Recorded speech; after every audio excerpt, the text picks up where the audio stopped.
नमस्कार, श्वेता के साथ आपने लॉगिन किया है one India Hindi YouTube channel. लोगों के दिलों में बसने के बाद अरविंद केजरीवाल ने दिल्ली की सियासत में अपनी अहम जगह बनाई। आम आदमी से जुड़ने की कोशिश शुरू करते हुए उनकी पार्टी का नाम ही आम आदमी पार्टी रखा गया।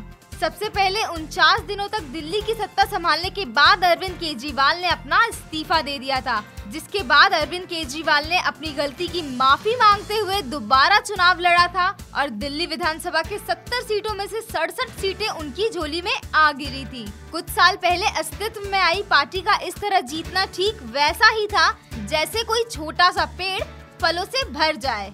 हर राष्ट्रीय मुद्दे पर अपना विचार व्यक्त करने वाली पार्टी ने अपने आप को आंदोलन से उभरी पार्टी बताया और भ्रष्टाचार के खिलाफ लड़ने की बात कहने के आधार पर खड़ी हुई थी।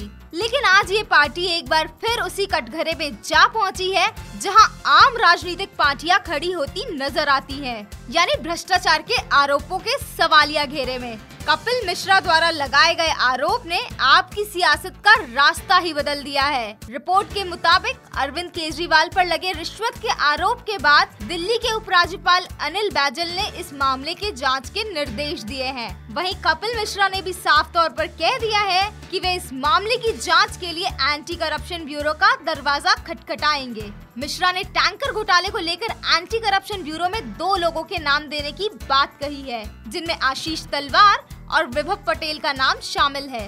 रविवार को कपिल मिश्रा ने कहा था कि टैंकर घोटाले से जुड़ी रिपोर्ट वो दिल्ली सरकार को काफी पहले सौंप चुके हैं। बावजूद इसके पार्टी ने अब तक इसके खिलाफ कोई कार्रवाई नहीं की है। कपिल ने आगे कहा कि जो लोग भ्रष्टाचार में लिप्त हैं और जो उन्हें बचा रहे हैं, ऐसे दोनों ही तरह के लोगों को पार्टी से बाहर का रास्ता दिखाना चाहिए। इसके साथ ही उन्होंने सत्येंद्र जैन और अरविंद केजरीवाल के बीच हुए कथित लेन देन की जानकारी एंटी करप्शन ब्यूरो को देने की बात कही है। उन्होंने कहा कि वो इस मामले में गवाह बनने को भी तैयार है। अब आपका ये जानना भी जरूरी है कि आखिर क्या है टैंकर विवाद जिसने आम आदमी पार्टी के भीतर कलह पैदा कर दी है। वाटर टैंकर घोटाले के मुताबिक साल 2012 में दिल्ली जल बोर्ड ने 385 स्टील के टैंकर किराए पर लिए थे। उस समय शीला दीक्षित दिल्ली की मुख्यमंत्री होने के अलावा दिल्ली जल बोर्ड की अध्यक्ष भी थी।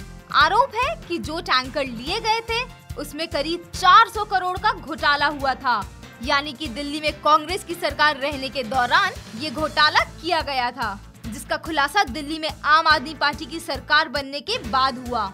आम आदमी पार्टी के विधायक और पूर्व जल मंत्री कपिल मिश्रा के मुताबिक उन्होंने इस मामले पर ठोस कदम उठाने की मांग की थी।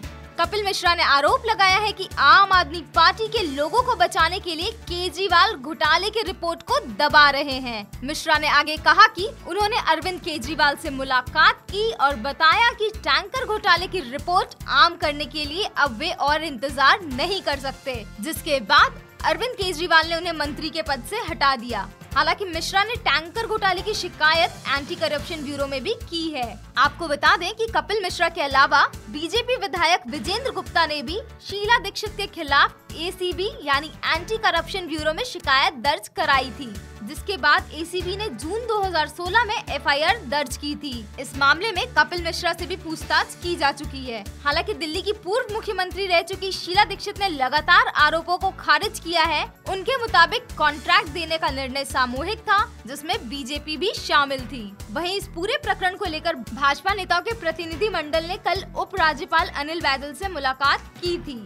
इसकी जानकारी मीडिया को देते हुए दिल्ली बीजेपी की उपाध्यक्ष राजीव बब्बर ने बताया कि कल हमने एलजी से मुलाकात की और इस पूरे मामले में कानूनी कार्रवाई करने की मांग की। बब्बर ने आगे बताया कि एलजी ने फिलहाल इस मुद्दे पर कोई स्पष्ट आश्वासन नहीं दिया है, लेकिन उन्होंने ये कहा है कि वे इस पूरे प्रकरण की जांच करवाएंगे। इसका मतलब ये होता है कि एलजी ने संकेत दे दिए हैं कि इस पूरे मामले की जांच हो। मुमकिन है इसमें आम आदमी पार्टी को लेकर भी कई खुलासे हो सकते हैं। अब देखना ये है कि आम आदमी पार्टी के भीतर उभरी कला आखिर किस मोड़ पर जा पहुंचती है।